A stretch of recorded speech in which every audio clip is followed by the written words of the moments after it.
So the next morning, before I started the ride, I had a burrito I could eat. You see, the night before, about 10 miles before I got to that campsite, there was a little roadside one of those food trucks and it sold burritos. So I stopped and had it, and they were terrific. Um, and so I thought, well, I'll have one for breakfast in the mornings. And I asked them to make one and to double wrap it in aluminum foil. And they did that, and I put it in my saddlebag. So I was set for the next morning. So the next morning, when I woke up, I got out and I decided I was going to, set my bike up and then eat my burrito. But as soon as I came out of the tent, I started looking around the tent and I saw tracks, big tracks. The guy that had checked me in and charged me $5 the night before was sitting outside. And he walked on over and he said, "Oh, I see the Cougars have visited you." I said, "Cougars?" He said, "Yeah, I forgot to mention that last night. You see, every night late in the evening, two cougars walk down through our campsite and then hunt down there below, which is to the right. If you come up here and you turn to the right, you get into their main hunting ground. So we really don't like to see people doing that because you never know when the cougars are going to be there." He said, "It looks like they circled and circled your place. They must have smelled something like a burrito that I had wrapped for my breakfast. Luckily, the Cougars decided burritos weren't on their menu that night." What a start. So I ate my burrito, packed up my bike, got down and got on the way. Now I had to ride maybe another 10 miles through the hills and then I would come to a plateau. So that's what I did. Now I was about 4,000 feet of elevation, something like that, at the top of this plateau. And then there was the hill went down. It dropped 3,500 feet. It ran for like 6 miles. Easy just to ride on down the hill. So I get down there and I'm cranking along, right? Doing really well. And the road was nice. On the opposite side of the road, I saw this lady. She was bicycling and she's bicycling up the hill. Good for her. I'm going down. I get about halfway down the hill and I lost my rear brakes. I squeezed the lever. Nothing. I still had the front brakes. And if you remember, I was wearing bicycling shoes. Quick reminder, they have a little clip on the bottom of them so they snap into your pedals so you can pull with both, your entire leg, your quadriceps, and your hamstrings. But they wouldn't be real good if you were trying to drag your feet and stop. So I was able to get the bike stopped. And I mean, I was moving 30 mile an hour. I was able to get the bike stopped. I got off and I changed into my clogs because if I was going to have to drag my feet, if I lost the front brakes too, I sure didn't want to use those bicycling shoes because that wouldn't work. Brother. So back on I go and zip on down the hill, just feathering the front brake, kind of taking it easy. Luckily, I made it all the way down the hill, but I had no rear brakes and I was wearing my bicycle clogs. So this made it harder to pedal. It was flat. I got off. I put my bicycling shoes back on because it was going to be pretty flat pretty much the rest of the way, which is about another 70 miles I had to go into a moderately sized town. No. Another 70 miles before I would stop for the night. And then the next leg would put me into a moderately sized town. Correction. So off I took and I'm bicycling away and everything's going pretty well. I'm looking around. It's pretty scenic, although it was pretty hot, even though it was April. But I had a lot of water with me, so I'm doing well. Even though I got another flat, yeah, again, I changed it. I thought, I'm going to have to make it into that town, which is 2 days away, so I can go to another bicycling store. What else could I do? So I'm going along and I rode another 50 miles or so, taking my time. I stopped at a rest area, rested, took another 10 miles, and I come up to this huge sign. By the way, by now, I was on the interstate. In California, it's legal to ride a bicycle on the interstate, the southern route, as that's the only way across. There's no other roads. You have to get on the interstate. So I'm riding along the interstate. And in California, the gaps, so there's a regular interstate, and then you're riding on the side, and there's gaps about every 10 yards where there's an expansion joint. So about every 10 yards, you go whop, whop through this expansion joint. And I'm doing this for 50 miles. It really got old.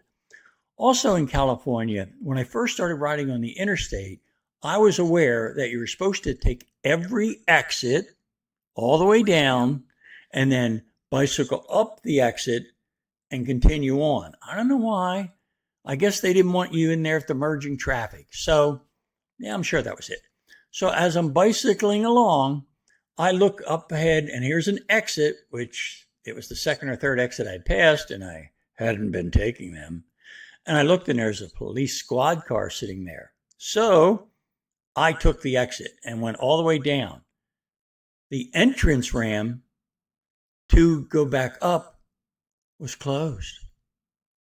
I had to go take this little side road, which was really beat up, and go all the way back, maybe 10 miles, to the exit before, go up that up ramp, and then circle back. So this added another 20 miles to the trip.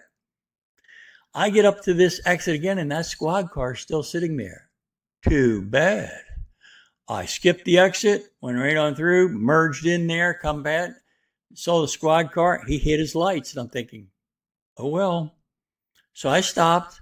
He got out, walked on back, said, boy, I was worried about you. I said, what's that? He said, well, I saw you took the exit the first time, and the entrance is closed. So I knew you had to ride all the way back and then come back up here again. I was hoping when you saw my squad car the second time, you wouldn't take the exit. I said, no, I didn't. He said, yeah, ignore that law. Everybody does. Cool. Off I go. So I continue on and stopped at a rest area that was about 20 miles from the Arizona border. Nice rest area, had some water and relaxed, ate a can of sardines. I'd already eaten my burritos that the Cougars were after. So then I got back on the road and I ride another 10 miles and there's this huge flashing sign. It says, bicyclists, do not continue. Call 1-800 blah, blah, blah, blah, blah.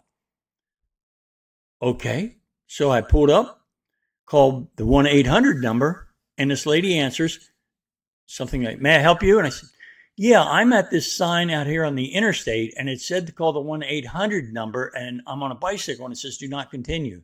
She said, what? What sign? And I told it to her again. She says, let me get my supervisor. So she does.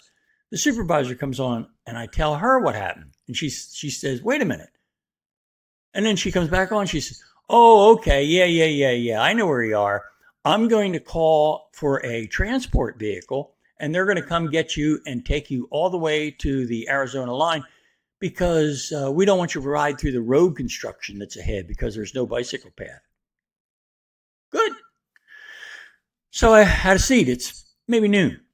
I sat there for 2 hours, and I'm sitting on the sign, actually, on this huge platform, and the sun's moving through, and I keep scooting over to keep out of the sun. Finally, I call her back. I said, hey, I'm still on this sign waiting. And the lady says, what sign? So we did that dance again. And the supervisor comes back on.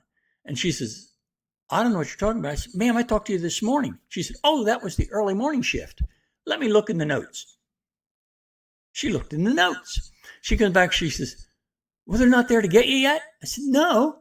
She said, hold a minute. So she comes back on. She says, oh, they've been trying to reach you. I said, well, what number are they calling? And they're calling my number. And I said, well, it's just a regular old number. I thought it was spam. She says, well, they thought you were at the rest stop. I said, no, I was at the sign. She said, well, can you call him? I said, sure. So I called the guy up. He said, where are you, man? I'm here at the rest stop. I said, no. I'm east of the rest stop. That's where the sign is. He says, ready? What sign? I said, the sign that said to call you guys. She said, there's a sign? I said, yeah, man, it's huge and it's flashing. I said, I'm east of you. He says, okay, I'll backtrack. I said, no. do not backtrack. Head towards Arizona. I've passed the rest area already. He said, why didn't you wait? I said, I didn't know I was supposed to wait. I didn't know until I got to the sign. He's okay. I'm on my way. Half hour later, he shows up. And it's kind of weird. It's like a small bus. So he pulls up. I put my bicycle in the back, and I go in and I sit down. He says, okay, I'll drive you into Arizona. I said, great. He goes like 2 miles, and whoppa, whoppa, whoppa. His truck breaks down, the bus. So he pulls over, and he says, he gets out, opens the hood. I'm watching. And he comes back and says, you got any water? I said, yeah, I got water, but I got Gatorade. I don't have any water. I used your Gatorade. He said, I don't know if that'll work. Let me look. I get out and I look, and he has the hood open. I don't know nothing. I said, I don't know what's wrong, man. He said, well, let me call the mechanic. So he calls the mechanic. The mechanic says, check this out. The mechanic says, okay, take a picture of it and send it to me. Take a picture? Try it. So we take a picture of the engine and he sends it to him. The mechanic sends back and he says, okay, I looked at the picture. I can't figure out what's wrong from the picture. So the mechanic says, I've got to get in my truck and drive on down there and pick you up. I said, cool. So I go back in the van and we sit there and wait. I had to share my Gatorade with the guy because he didn't bring anything for himself to drink. We can't run the van. There's no air conditioning. We're in the middle of the desert. It's like 110. An hour later, a pickup pulls in. The mechanic. He gets out, looks at it, and goes, oh, this has got to get towed in. I said, dude, I got to get to Arizona. Now, this has been going on for like 4 hours now. He said, oh, I'll take you. So we put the bike in the back of his pickup truck, which is just loaded with tools. I don't know how we even got the bicycle in there. So then the three of us are crammed into the front seat and we're riding along. And we go 1 mile, 2 miles, 3 miles, 4 miles. And the sign says Arizona, 5 miles. And I'm looking for the construction.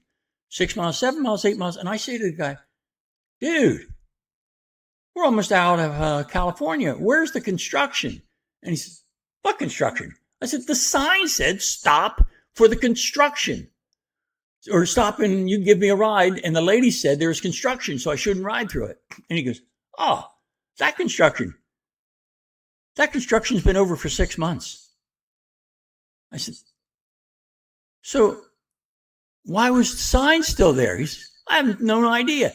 He said, the state's too stupid to take it out. I said, so why don't you just tell people when they call in, hey, there's no more construction, you can ride. He said, do you know what they pay us to come pick people up? You wouldn't believe it. We're not going to let that gold mine go away. Fine. He drives into Arizona, and actually he drove me up to the campsite that I was staying at, another little trailer park, and dropped me off. And that was how I got into Arizona.